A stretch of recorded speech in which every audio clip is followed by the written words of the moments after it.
December 16, 1944. Dawn had not yet broken over the frozen forests of Germany. A bitter wind drifted through the snow-covered trees, carrying with it the distant rumble of war. The battlefield lay hidden beneath a veil of mist, where visibility stretched only a few dozen yards before vanishing into a world of gray shadows and uncertainty. Men huddled in foxholes, stamping their boots against the cold, unaware that history was about to change around them. At precisely 0630 hours, a German staff officer named Klaus Richter sat in a dimly lit command shelter, his pencil racing across a frost-stained notebook. Outside, the thunder of artillery echoed relentlessly through the valleys. What he was witnessing defied everything he understood about warfare. For centuries, soldiers had known how to survive artillery fire. When shells landed, men threw themselves into trenches, foxholes, dugouts, or behind walls. Cover was protection.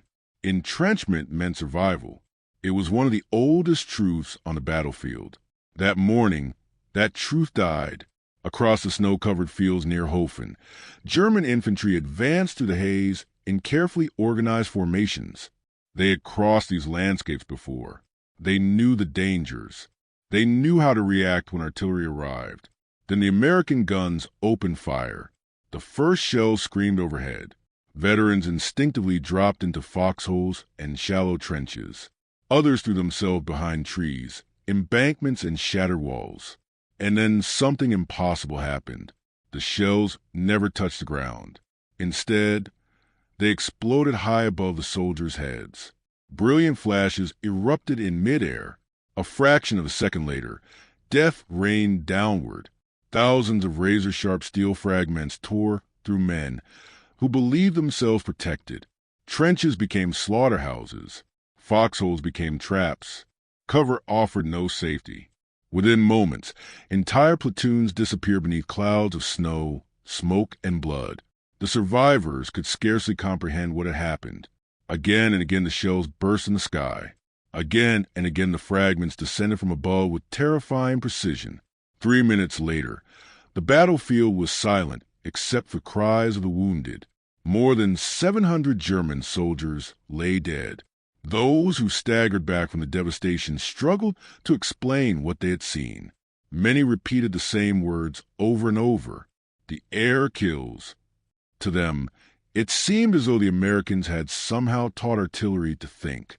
What Richter did not know was that he had just witnessed a combat debut of one of the most revolutionary weapons ever created. A weapon so advanced that many historians would later argue had a greater impact on the outcome of the Second World War than any secret technology except the atomic bomb itself. The weapon was known as the proximity fuse. From the outside, it looked like an ordinary artillery shell. Inside, it contained something extraordinary. A miniature radar system, a machine capable of detecting its target and deciding the perfect moment to detonate. The world's first truly intelligent munition. Long before guided missiles, precision bombs, or modern smart weapons, scientists had somehow managed to place a functioning electronic brain inside an artillery shell traveling faster than the speed of sound. The achievement bordered on impossible. Yet by 1945, this remarkable invention was transforming battlefields across the globe. Japanese aircraft that once threatened American fleets were falling from the skies in unprecedented numbers. German V-1 flying bombs that terrorized London were being destroyed before they could reach the city. Entire infantry formations were being shattered by artillery barges unlike anything previously experienced in military history. The statistics alone seemed unbelievable. Where conventional anti-aircraft shells required hundreds of rounds to destroy a single aircraft, proximity-fused ammunition could achieve the same result with a fraction of the expenditure. Where traditional artillery often failed to harm troops sheltering in trenches, proximity airbursts inflicted devastating casualties. What had once been one of warfare's most inefficient weapons suddenly became one of its most lethal. Yet this story did not begin in America. It began in Britain. And it began at a moment when the future of civilization itself appeared uncertain. October 1939. War had returned to Europe. Across Britain, blackout curtains covered windows each night. Air raid shelters were prepared. Families listened anxiously to radio broadcasts, wondering when German bombers would arrive. The lessons of the First World War haunted military planners. One statistic in particular troubled Britain's scientists. During that conflict, anti-aircraft batteries had fired thousands of shells for every enemy aircraft destroyed. The mathematics were brutal. Aircraft were becoming faster. They were flying higher, and they were becoming more difficult to hit. If another air war emerged over Europe, conventional anti-aircraft weapons might prove hopelessly inadequate. Among those wrestling with the problem was a young British scientist named William Buteman. Working alongside fellow researchers at Britain's air defense establishment, he began exploring an idea that sounded like science fiction. What if an artillery shell could detect an aircraft by itself? What if it could determine the precise moment to explode? Instead of relying upon direct hits, the shell would only need to come close enough for its fragments to destroy the target. The concept was elegant. The technical challenge was staggering. The shell would need to carry its own radio transmitter and receiver. It would need to survive acceleration forces tens of thousands of times greater than gravity. It would need to spin through the air at extraordinary speeds. It would need to endure freezing temperatures at altitude and intense heat during firing. And somehow, after surviving all that punishment, it would still need to function perfectly. Many believed such a device could never be built. Yet, British researchers pressed forward. By mid-1940, they had already demonstrated that the concept itself could work. Experimental tests against balloon targets produced encouraging results. The principle was sound. The obstacle was technology. No existing electronic component could survive being fired from a gun. Britain possessed the idea, but it lacked the resources needed to transform that idea into reality. And time was running out. The summer of 1940 brought disaster. German forces swept across Western Europe with terrifying speed. France collapsed. The British expeditionary force barely escaped at Dunkirk. Now Britain stood alone. Across the English Channel, Adolf Hitler prepared for invasion. Every night German bombers crossed the skies above British cities. The Battle of Britain had begun. For many observers, the outcome seemed inevitable. Against this backdrop of uncertainty, desperation, and fear, one of the most important scientific missions in history quietly assembled. Its destination was North America. Its cargo was priceless. And hidden within that cargo was the future of modern warfare. September 1940. The Canadian Pacific liner Duchess of Richmond arrived carrying a small black metal box. To an ordinary observer, it appeared entirely unremarkable. In reality, it contained some of Britain's most closely guarded military secrets: radar technology, jet propulsion research, advanced weapons concepts, scientific breakthroughs capable of altering the course of the war. Leading the mission was Sir Henry Tizard. His task was unprecedented. Britain was effectively handing its greatest technological advantages to a nation that had not yet entered the war. It was an extraordinary act of trust. And among all the secrets packed inside that metal box, one would prove particularly important: a proposal for an intelligent artillery shell, a weapon that could think. The Americans listening to the presentation understood immediately that they were being offered something extraordinary.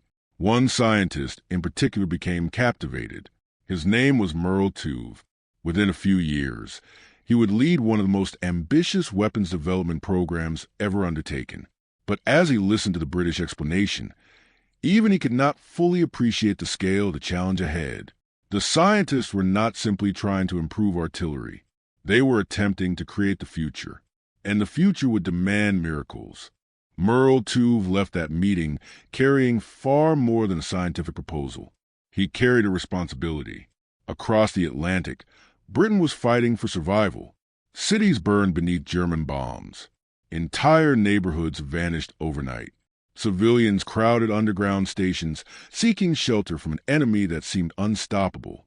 For Tuve, the war was no longer an abstract conflict discussed in newspapers. It had become deeply personal. Only weeks earlier, he had listened to radio reports describing the devastation unfolding across London. The broadcast spoke of children pulled from shattered buildings, of families buried beneath rubble, of firefighters battling infernos visible for miles. Technology, he believed, had to provide an answer. Now, sitting in a Washington conference room, he had been handed a possibility. The concept itself was brilliant. The reality, however, seemed almost absurd. A functioning radar system compressed into the nose of an artillery shell, a machine capable of surviving forces that would destroy virtually any electronic device ever built. Many experts believed the project was impossible. Tuve disagreed.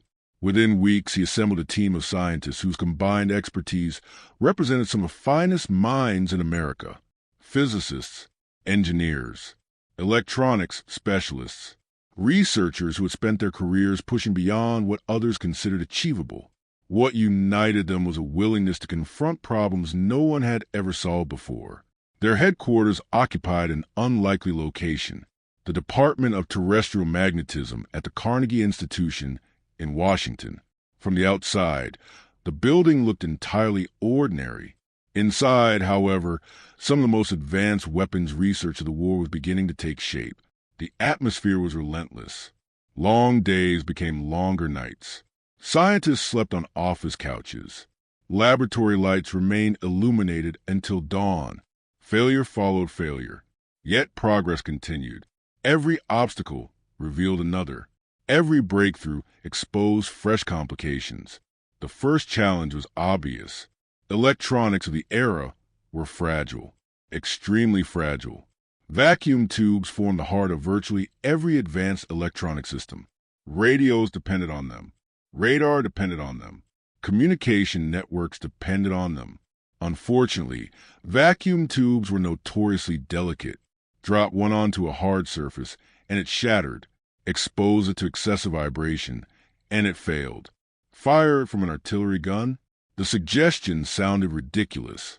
When a shell left the barrel of the gun, it experienced acceleration forces exceeding 20,000 times the force of gravity. To put that into perspective, a human being would lose consciousness at a tiny fraction of that load. Conventional electronics never stood a chance. The violence of launch would destroy them instantly. Yet, without vacuum tubes, the proximity fuse could never work. The entire project depended on solving this impossible contradiction. One young physicist became obsessed with the problem. His name was James Van Allen. Years later, he would become famous for discovering the radiation belt surrounding Earth. But in 1940, he was simply another scientist facing an engineering nightmare. For months, Van Allen experimented relentlessly. Every design failed. Every prototype shattered. Every promising solution collapsed during testing.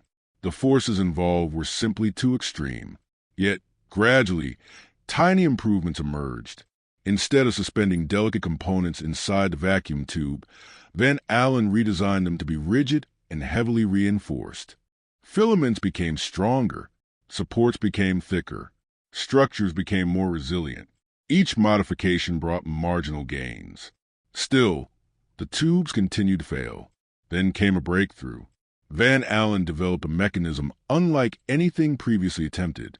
During launch, a spring-loaded system protected the most vulnerable components from catastrophic acceleration. Once the shell entered flight, the protection released automatically, allowing electronics to function normally. The concept was elegant. The results were extraordinary. For the first time, vacuum tubes survived firing tests. It was a moment that changed everything. A problem once considered unsolvable had finally yielded. But solving one impossibility merely exposed another. The shell still needed power, and power created its own nightmare. Traditional batteries were useless. The enormous acceleration forces crushed internal components. Even if they survived, shelf life remained limited. Millions of shells might sit in storage for months before use. A conventional battery would be dead long before combat. Again, engineers searched for answers. Again, they found one. The solution was ingenious. Inside the fuse sat a tiny glass ampoule containing liquid electrolyte. The moment the shell fired, Acceleration shattered the glass. As the projectile spun through the air, centrifugal force distributed the liquid through specially designed battery compartments. The battery effectively activated itself during flight. Before firing, it possessed an unlimited storage life. After firing, it delivered power precisely when needed. It seemed almost magical. Problem after problem fell. Yet the greatest challenge still remained: building a radar system small enough to fit inside the shell. Modern electronics make miniaturization appear routine. In 1940, it bordered on insanity. The available space measured only a few inches. Within that cramped volume, engineers needed to fit a transmitter, a receiver, amplifiers, detonation systems, safety mechanisms, power supplies, wiring, and dozens of additional components. Nothing comparable had ever been attempted. The shell itself became part of the solution. Its metal body functioned as an antenna. Tiny radio signals radiated outward as the projectile traveled through the sky. When those signals encountered an aircraft, they reflected back towards the shell. The returning waves created subtle changes within the electronic circuitry. If those changes matched specific patterns, the fuse recognized that a target was nearby. The decision happened automatically. No operator, no command, no human involvement. The shell simply sensed a target and detonated. For the first time in history, a weapon could effectively decide when to attack. The implications were staggering. A near miss suddenly became lethal. An aircraft no longer needed to be struck directly. Passing within dozens of feet was enough. The explosion would occur at precisely the right moment. Fragments would do the rest. As prototypes improved, testing intensified. Scientists gathered at proving grounds across America. Observers watched anxiously as experimental shells arced into the sky. Some exploded too early, others too late. Many failed entirely. But with every test, performance improved. Confidence grew. By early 1942, something remarkable had become clear. The impossible was becoming real. America was on the verge of producing the world's first smart weapon. Yet creating a prototype was only the beginning. Winning a war required something far more difficult: mass production. And that challenge would prove almost as daunting as the science itself. The proximity fuse contained over 100 precision components. Each demanded extraordinary accuracy. Each required manufacturing techniques few companies possessed. The smallest defect could transform a revolutionary weapon into a useless piece of metal. Thousands would need to be built, then tens of thousands, eventually millions. Factories across America would have to be transformed. Entire industries would need to adapt. Workers would have to manufacture devices whose purpose they were forbidden to know. The secrecy surrounding the program rivaled that of the atomic bomb. Even the name was deceptive. Officials referred to it simply as the variable time fuse, a deliberately misleading label designed to conceal its true nature. Most workers believed they were assembling ordinary radio equipment. Few understood they were helping create one of the most important weapons of the 20th century. And fewer still realized that somewhere beyond the oceans, the war was accelerating. Soon, the new invention would face its first real test, not in a laboratory, not on a proving range, but in combat. And when that moment arrived, it would change the course of the war forever. By the spring of 1942, the laboratories had become places of quiet obsession. Every corridor echoed with urgency. Every desk was buried beneath technical drawings, calculations, shattered prototypes, and half-finished experiments. The scientists understood something few others did. The war was moving faster than they were. Across Europe, German armies still occupied vast territories. In the Pacific, Japanese forces continued their advance through island chains and strategic waterways. Every week brought new casualty reports. Every month cost thousands of lives. Time had become the enemy. Merle, too, recognized as better than anyone. Visitors arriving at the laboratory often noticed the signs mounted on walls and workshop doors. One message appeared everywhere: "I don't want anyone in this laboratory to save money." I want them to save time. It was more than a slogan. It was a philosophy. Every delayed test meant soldiers dying somewhere overseas. Every failed experiment represented opportunities lost.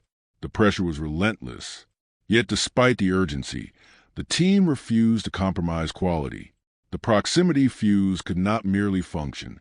It had to function every single time. A shell that detonated too early could kill friendly troops. A shell that failed completely might allow enemy aircraft to survive.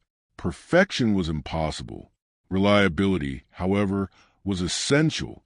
The challenge grew larger with every success. Laboratory prototypes demonstrated promise, but military commanders demanded proof, not theoretical proof, not scientific proof, combat proof. The Navy, facing constant threats from Japanese aircraft, became the first service willing to gamble on the new technology. It was a bold decision. No weapon of this complexity had ever been deployed under combat conditions. There were fears it might fail spectacularly. Others worried about security. If a fuse landed intact in enemy territory, valuable secrets could fall into hostile hands. The risk was enormous, yet the potential reward was impossible to ignore. American warships were fighting an increasingly dangerous battle across the Pacific. Japanese dive bombers and torpedo aircraft remained deadly threats. Even the most powerful ships were vulnerable. Anti-aircraft guns filled the skies with shells, but direct hits remained frustratingly rare. Gunners often fired hundreds of rounds to destroy a single aircraft, sometimes thousands. The mathematics were unsustainable. Something had to change. The proximity fuse offered that change. By late 1942, small quantities of production ammunition began reaching selected naval units under extraordinary secrecy. The shells looked ordinary. Only subtle markings distinguished them from conventional ammunition. Even then, most sailors had no idea what made them different. Only a handful of officers knew the truth. Orders regarding their use were strict. The ammunition was to be protected at all costs. Any unexploded rounds were to be recovered immediately. No shell was to fall into enemy hands. For the men loading them into gun magazines, however, they appeared no different from any other round. No one could yet know they were handling the future. The first combat test approached quietly.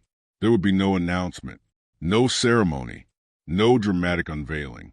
Just another day at war, another radar contact, another incoming enemy formation, another engagement in a conflict already filled with countless battles.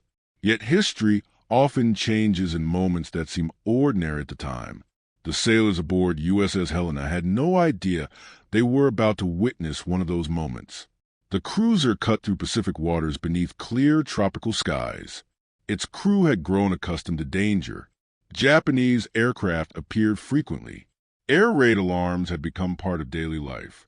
Most engagements followed a familiar pattern. Enemy aircraft approached. Anti-aircraft batteries opened fire. The sky filled with exploding shells.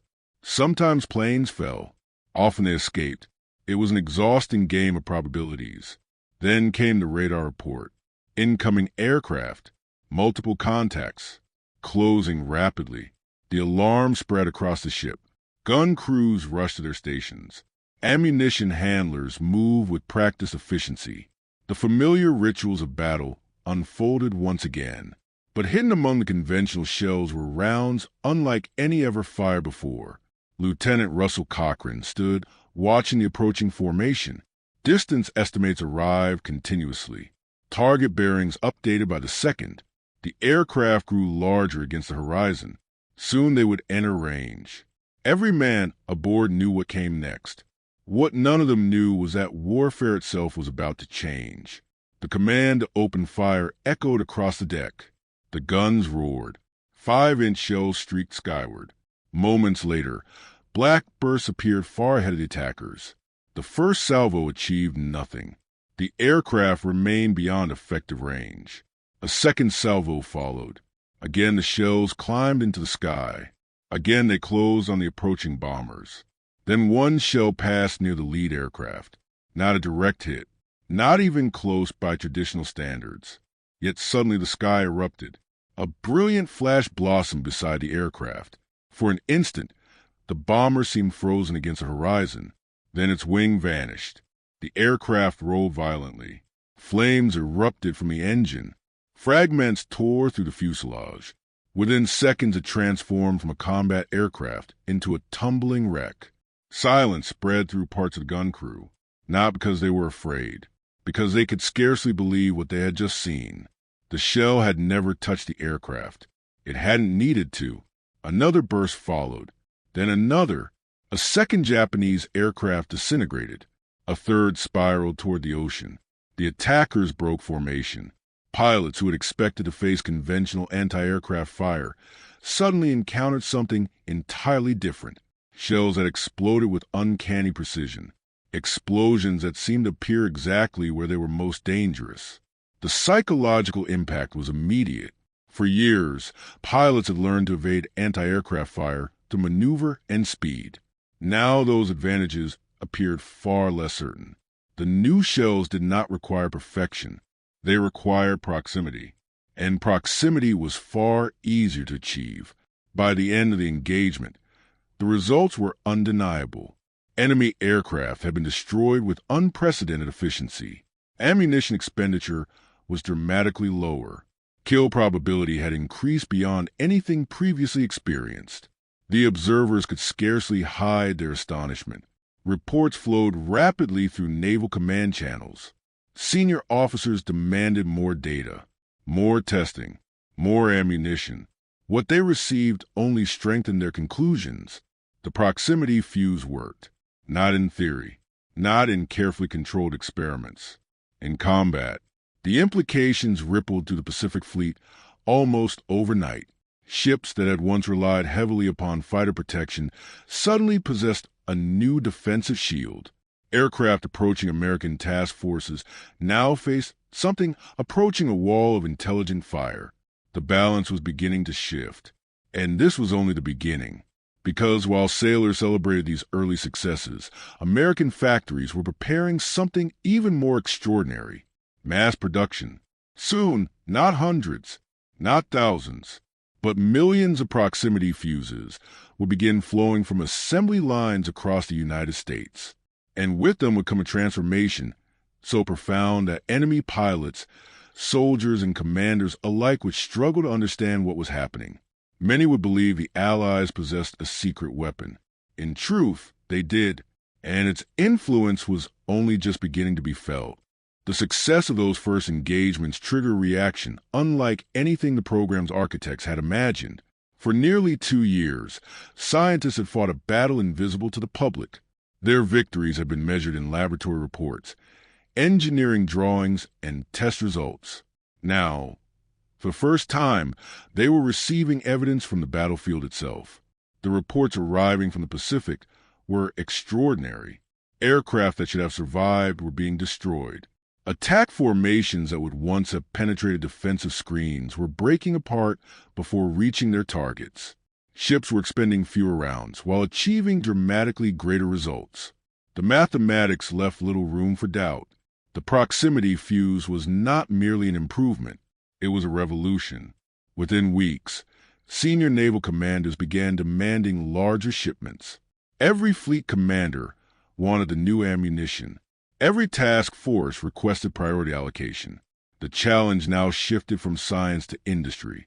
Factories across America were already operating at unprecedented levels, producing ships, tanks, aircraft, and artillery for a global war.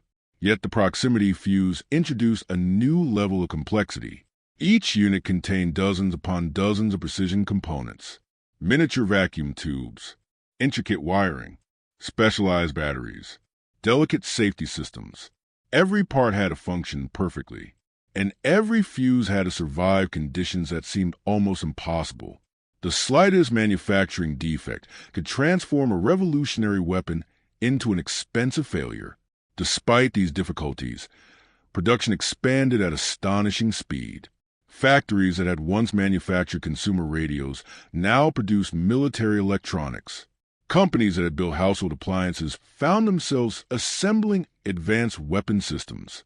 Entire production lines were redesigned. Thousands of workers were recruited and trained. Many had no idea what they were building. Security surrounding the program remained intense. Workers were searched entering and leaving facilities. Technical information was compartmentalized. Conversations were restricted. Even supervisors often knew only a fraction of the overall project. The government had learned a painful lesson during previous conflicts. A secret known by too many people was no longer a secret, and this secret was considered priceless. The fear was not simply that Germany or Japan might learn of the weapon. The fear was that they might capture one. If enemy scientists obtained an intact fuse, they could potentially uncover years of research. The Allies possessed a decisive advantage. Losing it could alter the course of the war. As a result, strict rules governed every deployment. Naval commanders received direct instructions. Proximity-fused ammunition was not to be used over enemy-held land. Any unexploded shell landing intact represented an unacceptable risk. Combat use was therefore largely restricted to naval engagements where unexploded rounds would disappear into the ocean. For the moment, the secret remained safe, and the results continued to improve. By 1943, American sailors had begun noticing something remarkable. Japanese pilots were changing their behavior. Attack runs became less aggressive. Formations broke apart earlier. Aircraft frequently maneuvered before reaching optimal release positions. The enemy had not yet discovered the exact nature of the new weapon, but they knew something had changed. Anti-aircraft fire had become terrifyingly effective. Veteran pilots who had survived countless engagements suddenly found themselves facing an invisible threat. The shells no longer needed direct hits. Near misses had become deadly. Many Japanese air crews described the experience as surreal. Aircraft would suddenly explode despite appearing untouched. Pilots watched comrades vanish in flashes of fire and steel without understanding why. Rumors spread quickly. Some believed the Americans had developed a new form of radar guidance. Others suspected entirely new anti-aircraft weapons. Very few imagined the truth, that the intelligence was inside the shell itself. As the months passed, the impact became impossible to ignore. Statistics gathered from dozens of engagements painted a consistent picture. Aircraft losses increased dramatically. Ammunition efficiency improved. Fleet survivability rose. What had begun as an experimental technology was becoming one of the most valuable weapons in the Allied arsenal. Then came a test unlike any before, a battle that would demonstrate the proximity fuse on a scale never previously imagined. June 1944. The Pacific War had entered a decisive phase. American forces were advancing steadily across the Central Pacific, capturing island after island and moving ever closer to Japan itself. The next objective was the Mariana Islands. Their capture would place strategic bombers within range of the Japanese homeland. For Tokyo, the threat was existential. The Japanese response was immediate. They assembled one of the largest carrier strike forces remaining in their arsenal. Hundreds of aircraft prepared to launch. Their mission was simple: destroy the American fleet. Failure would leave the Marianas vulnerable. Success might change the course of the war. As dawn broke over the Philippine Sea, radar operators aboard American ships began detecting contacts. At first there were only a few, then dozens, then hundreds.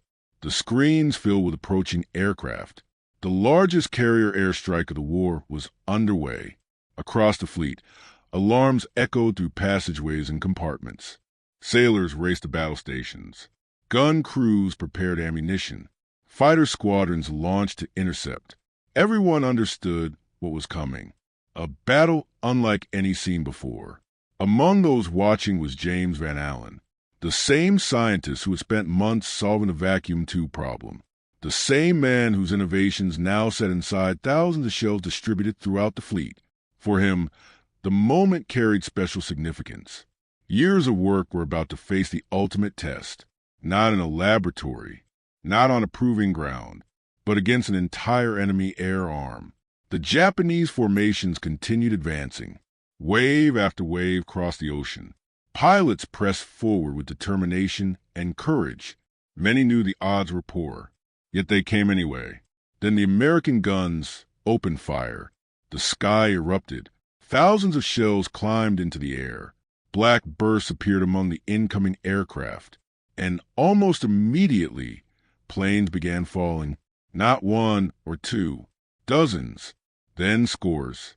Explosions blossomed throughout the formations. Aircraft disintegrated in midair. Wings separated. Engines burst into flames. Entire attack groups vanished before reaching weapon release range. American sailors watched in astonishment. Even those familiar with the new technology had never witnessed destruction on such a scale. The proximity fuse was performing beyond expectations. Every few seconds, another explosion appeared. Another aircraft spiraled earthward. Another attack collapsed. The slaughter became so one-sided that some observers struggled to believe what they were seeing. Veteran crews later described the battle as almost unreal. A relentless cascade of falling aircraft stretching across the horizon. By day's end, the results were devastating. Japanese naval aviation had suffered catastrophic losses. Hundreds of aircraft destroyed. Hundreds of highly trained pilots gone forever. Many historians would later describe the engagement as the moment Japanese carrier aviation ceased to be a decisive force. For the Americans, it became known by a far less formal name, the Great Marianas Turkey Shoot, a nickname reflecting the extraordinary imbalance of the battle. Yet, hidden behind that nickname was a technological truth. The proximity fuse had played a crucial role. It had transformed anti-aircraft fire from a defensive measure into a killing machine. And although the men aboard those ships could not yet know it, the weapon that was devastating Japanese aircraft would soon be unleashed against an entirely different enemy, one far closer to home, a threat hanging over Britain itself, a weapon that descended from the sky without warning, the V-1 flying bomb. June 1944, across southern England, people had learned to live with fear. For nearly 5 years, war had shaped every aspect of daily life. Blackout curtains covered windows. Air raid sirens interrupted sleep. Families kept emergency bags near their doors. Children grew up recognizing the sound of bombers long before they learned many other things. Yet by the summer of 1944, there was cautious optimism. The Allied landings in Normandy had begun. German armies were retreating. For the first time in years, victory seemed imaginable. Then a new sound appeared in the skies. It was unlike anything civilians had heard before. Not the steady drone of conventional aircraft, not the distant thunder of bombers. This was a harsh mechanical buzzing, a strange pulsing noise that echoed across the countryside. People soon learned to fear it, because when the sound stopped, death followed. The weapon responsible was a V-1 flying bomb, one of Hitler's so-called vengeance weapons, essentially a pilotless aircraft carrying a massive explosive warhead, launched from sites across occupied Europe. The V-1 flew towards Britain guided by a simple autopilot system. It required no pilot, no return journey, no rescue. Its sole purpose was destruction. The first attacks shocked the population.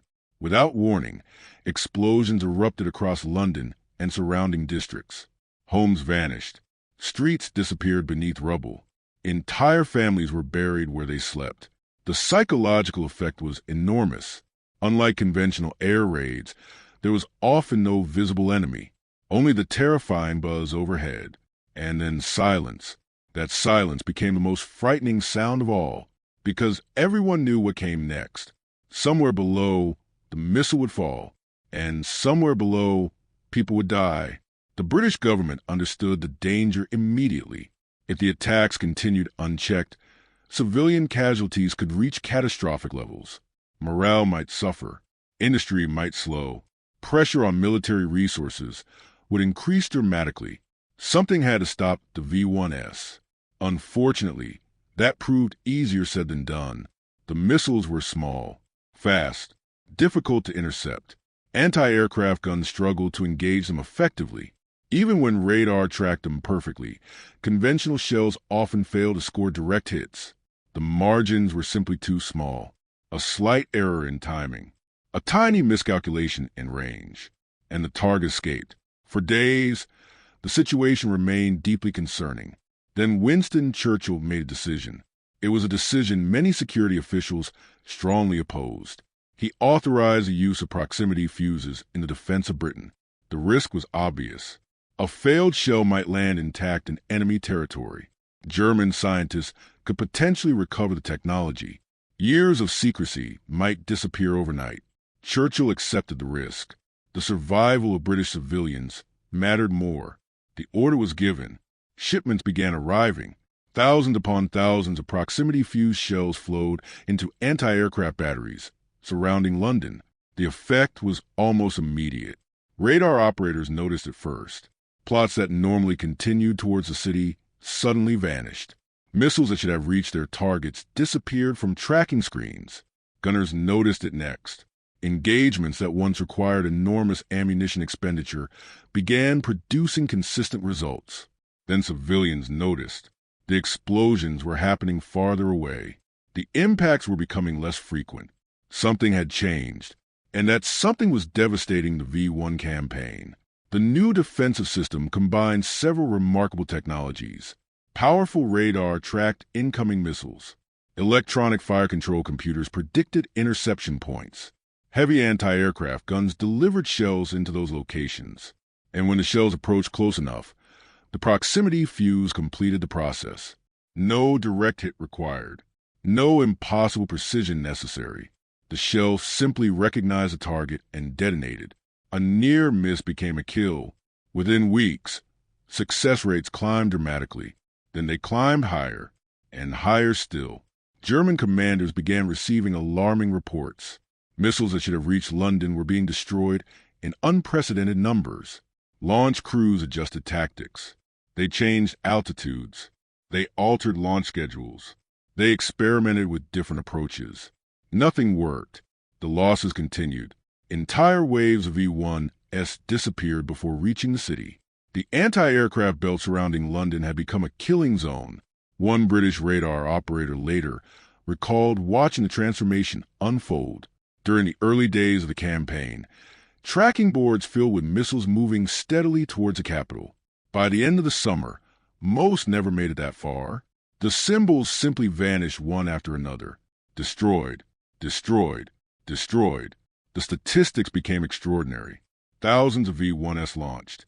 Thousands intercepted. Countless civilian lives saved. For many Londoners, the difference was impossible to quantify. What mattered was simpler.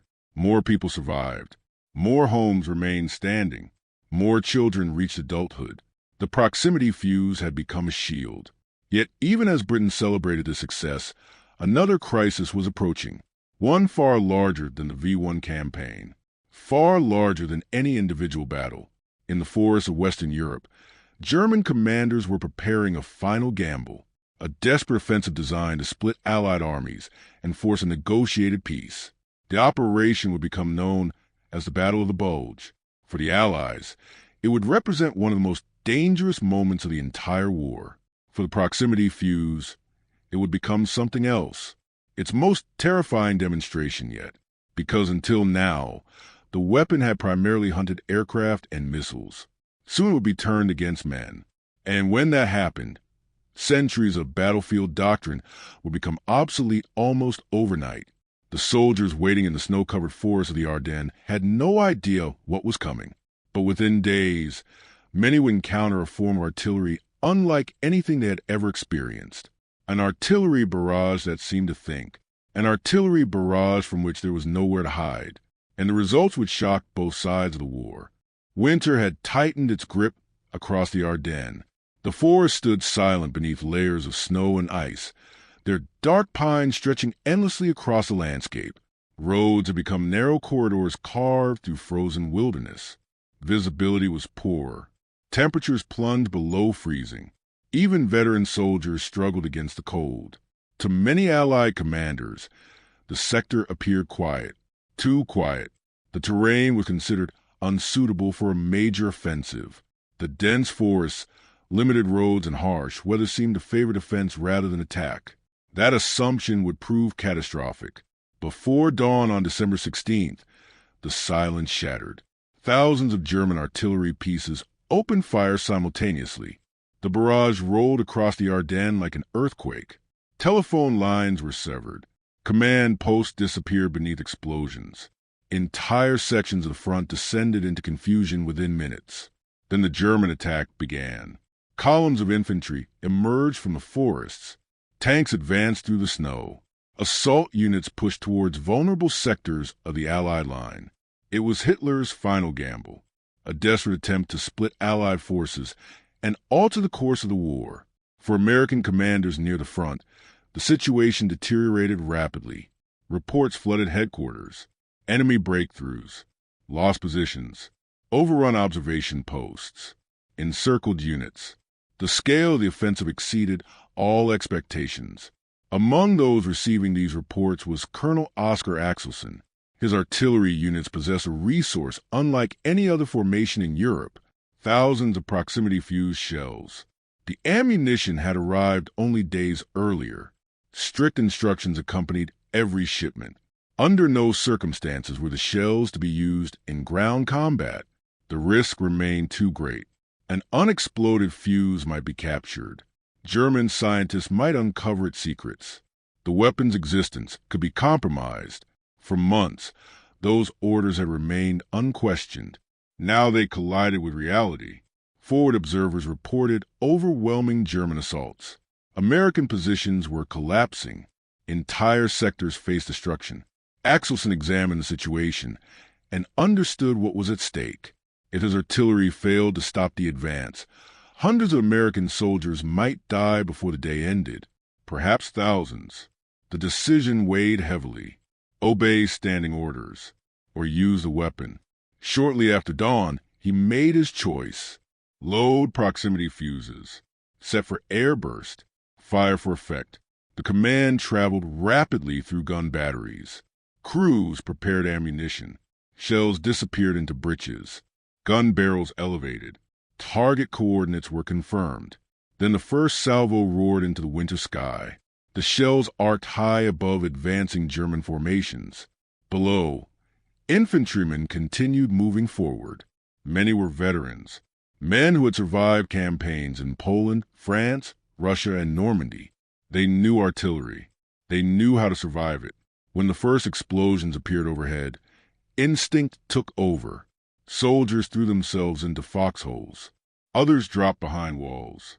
Some sought protection among trees. The reactions were automatic. The reactions were wrong. The shells never struck the ground. Instead, they detonated above it. For an instant, hundreds of tiny flashes illuminated the snowy battlefield. Then came fragments. Thousands upon thousands of steel shards descended from above. The effect was horrifying. Foxholes offered no protection. Trenches became killing grounds. Men crouched behind walls found fragments raining over their cover. Entire squads disappeared beneath clouds of snow, smoke, and blood. Veteran survivors later struggled to describe what happened. Many insisted they had never experienced anything similar. The artillery seemed to attack from every direction simultaneously. There was no safe position, no reliable shelter, no familiar solution. The second barrage arrived moments later. German troops retreating towards nearby woodland believed they had escaped the danger. Then the shells burst among the trees. Branches exploded. Wood splinters joined steel fragments in a storm of destruction. The forest itself became a weapon. Observers watching from American positions could scarcely believe the results. Entire enemy formations simply stopped moving. Advances stalled. Units scattered. Momentum vanished. One forward observer later reported casualty levels approaching 80% within targeted areas. The numbers seemed impossible. Yet report after report told the same story. The proximity fuse had transformed artillery. For centuries, soldiers had survived bombardment by digging deeper. Now the sky itself had become the threat. And this was only the first day. Within hours, word spread through American headquarters. Commanders demanded additional ammunition. Field reports arrived from multiple sectors. Everywhere the new shells appeared, the results were devastating. The evidence became impossible to ignore. The weapon originally designed to destroy aircraft had accidentally reinvented ground warfare. And before the week was over, the highest levels of Allied command would learn exactly what it could do. When they did, restrictions that had existed for years would begin to disappear, because what was unfolding in the snow-covered Ardennes was not merely a tactical success. It was the birth of a new kind of battlefield, one where intelligence, hidden inside steel and explosives, could decide the fate of armies, and the Germans were about to discover just how deadly that future could be. As news of the devastating airburst spread across the Ardennes, the decision was made. The restrictions were lifted. What had begun as a desperate battlefield improvisation became standard procedure across the entire front. American artillery units unleashed thousands upon thousands of proximity-fused shells against German formations, transforming forests, trenches, and defensive positions into death traps. Soldiers who had spent years trusting bunkers and foxholes suddenly discovered that cover no longer guaranteed survival. The psychological effect was as powerful as the physical destruction. Entire units broke apart under bombardments they could neither predict nor escape. General George Patton quickly recognized the weapon's significance. After witnessing the results firsthand, he described it as one of the most devastating military innovations of the war. Eisenhower reached a similar conclusion. The proximity fuse was no longer simply a secret weapon. It had become a decisive advantage. Behind the front lines, America's industrial machine was performing a miracle of its own. Factories that had once manufactured radios, refrigerators, and household appliances were now producing the world's first smart weapons by the millions. Tens of thousands of workers, most of them unaware of what they were actually building, worked around the clock under extraordinary secrecy. By the end of the war, more than 22 million proximity fuses would be manufactured. No other nation came close to matching such a feat. Germany tried. Japan tried. Both understood the theory. Neither could overcome the technical challenges. Miniaturized electronics capable of surviving the immense violence of artillery fire remained beyond their reach. Even when German forces captured examples during the Battle of the Bulge, many scientists refused to believe the devices could function as claimed. The technology appeared almost impossible. Meanwhile, the Pacific War entered its final and bloodiest phase. As American forces advanced toward Japan, a new threat emerged: kamikaze attacks. Japanese pilots, unable to overcome Allied technological superiority, turned themselves into guided weapons. Aircraft no longer needed to survive their missions. They only needed to hit a ship. Yet even against such desperate tactics, the proximity fuse proved invaluable. During the brutal fighting around Okinawa, American destroyers and battleships faced relentless waves of suicide attacks. Day after day, gun crews loaded proximity fuse shells and fired into crowded skies. Aircraft exploded before reaching their targets. Entire formations were shattered. Ships that might otherwise have been overwhelmed survived because intelligent shells were making split-second decisions in flight. The battle demonstrated a sobering reality. Without the proximity fuse, Allied casualties would have been dramatically higher. Many more ships would have been sunk. Many more sailors would never have returned home. By 1945, the statistics had become overwhelming. Thousands of enemy aircraft destroyed. Thousands of V-1 flying bombs intercepted. Tens of thousands of enemy soldiers eliminated by airburst artillery. Hundreds of thousands of Allied lives potentially saved. Yet behind those numbers stood countless individuals whose names would rarely appear in history books. Merle Tuve, who had driven the program forward with relentless determination. James Van Allen, whose innovations allowed delicate electronics to survive impossible forces. The engineers who solved problem after problem when failure seemed inevitable. The factory workers who assembled millions of components without ever knowing the full significance of their work. The sailors who trusted the strange new ammunition. The soldiers who witnessed its effects firsthand. Together, they created something unprecedented, the world's first truly intelligent weapon. Its influence did not end with the Second World War. The technologies developed for proximity fuse helped shape future advances in electronics, aerospace engineering, and missile guidance systems. The concept itself became the foundation of modern precision warfare. Radar-guided missiles, smart bombs, advanced air defense systems, all trace part of their lineage back to a simple question first asked in 1939. What if a shell could think? In the years after the war, military historians would rank the proximity fuse among the most important technological achievements of the entire conflict. Not because it possessed the destructive power of the atomic bomb, not because it carried the fame of radar, but because it was everywhere, in the skies above the Pacific, over the streets of London, around the docks of Antwerp, among the forests of the Ardennes, on the decks of warships, inside artillery batteries, across virtually every major battlefield during the final years of the war. It became the invisible force multiplying Allied strength wherever it appeared. As Germany collapsed in the spring of 1945, many German officers recognized the truth. They were no longer fighting merely soldiers, tanks, and aircraft. They were fighting the industrial and scientific power of nations working together.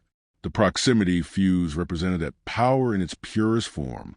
Scientists, engineers, factory workers, and servicemen united by a common purpose. It was not simply a weapon. It was proof that innovation could change the course of history. And as the guns finally fell silent and the Second World War came to an end, one fact remained undeniable. The proximity fuse had ushered in a new age. An age in which weapons could sense, calculate, and decide.